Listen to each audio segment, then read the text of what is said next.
اهلا بكم في حلقه جديده من حلقات سلسله ما لا يسعى المهندس جهله. النهارده انا بتكلم معاكم في موضوع جديد، الفرق بين الاسترس والاسترين، الاجهاد والانفعال.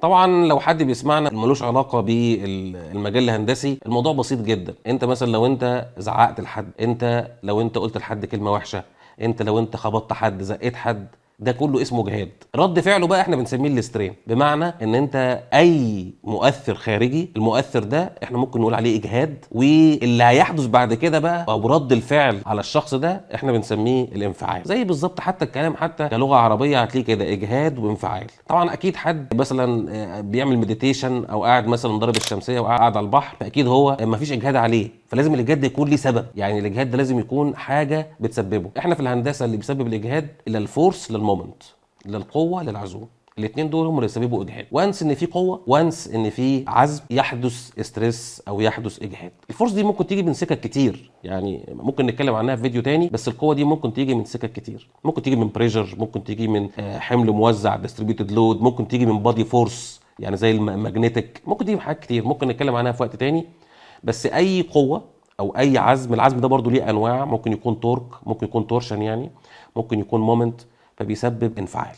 الاجهاد ده احنا بنقيسه دايما على طول بالفورس مقسوم على المتر سكوير، اللي احنا بنسميه الباسكال يعني، او ممكن يتقاس كمان بالباوند سكوير انش. لو انت بتتكلم على وحدات بريتش جرافيتيشنال ممكن تقيسه كده، يقول لك بي اس اي. زي بالظبط كده التاير بتاع العربيه بيكون فيه مثلا 32 بي اس اي. بي اس اي ده هي وحده الضغط ووحده الاسترس، يعني الاثنين نفس الوحده. ممكن في فيديو تاني برضو نتكلم على الفرق بين الضغط والاجهاد، او الفرق بين الاسترس والبريشر. وانس انك انت سببت ستريس، او وانس انك انت ضغطت على ماتيريال، او انت شدتها او لويتها او تنتها، وكل دي انواع للاسترس، لان اللاويه دي بتسبب نوع من انواع الاسترس، الثانيه انك تتنيها بتسبب نوع من انواع الاسترس. كل دي انواع من انواع الاسترس. الاسترسز دي بتسبب سترين، بتسبب انفعال، والانفعال ده بيختلف حسب نوع الماده. زي بالظبط كده انت لما تتكلم مع حد باسلوب مش ظريف، فممكن ينفعل عليك وممكن ما ينفعلش عليك، لان هو بتكون حسب شخصيته هو، حسب تكوين داخلي لهذا الشخص.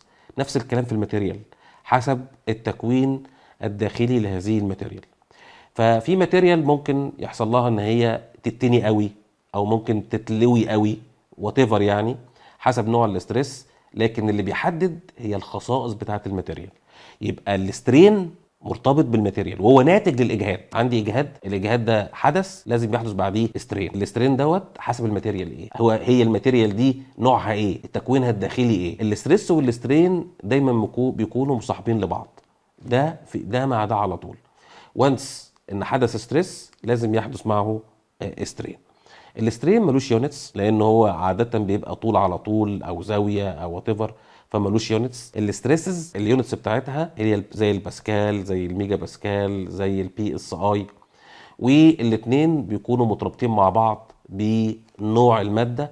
اول واحد عمل علاقه بين الاسترس والاسترين راجل اسمه يونج، وقال لك ان هناك يعني زي ميل او زي سلوب في منحنى الاستريس ترين دايجرام، بيقول ايه العلاقه بين الاستريس والاسترين. وبعديها بقى ظهر بقى حاجه اسمها هوك، عمل حاجه اسمها الشير مودولس. فاحنا عندنا في انواع للاستريس وفي انواع للاسترين. اشهرها طبعا هو النورمال ستريس بيصاحبه نورمال سترين، والشير ستريس بيصاحبه شير سترين. هنعمل فيديو تاني بعد كده اقول لك ايه انواع الاستريس بالتفصيل. الغرض من الفيديو ده كان بس اقول لك الفرق بين الاستريس والاسترين. نعمل فيديو تاني نوضح الفرق بين انواع الاستريسز ومسببات الاستريسز، ازاي لما بتتغير بتديني انواع مختلفه، وايه علاقتها بالاسترين. وممكن برضو نبقى نعمل فيديو كمان ايه علاقه الاستريس، او ايه الفرق بين الاستريس والبريشر اللي هو الاجهاد والضغط. لو عجبك واستفدت بحاجه جديده في الفيديو ده، اعمل لايك وشير. ولو انت عندك اي سؤال اكتب في الكومنتس، ولو انت عندك فكره لحلقه جديده اكتبها لنا في الكومنتس، وممكن نحطها في الحلقات اللي جايه. شكرا جزيلا ليكم، واشوفكم في حلقه جديده.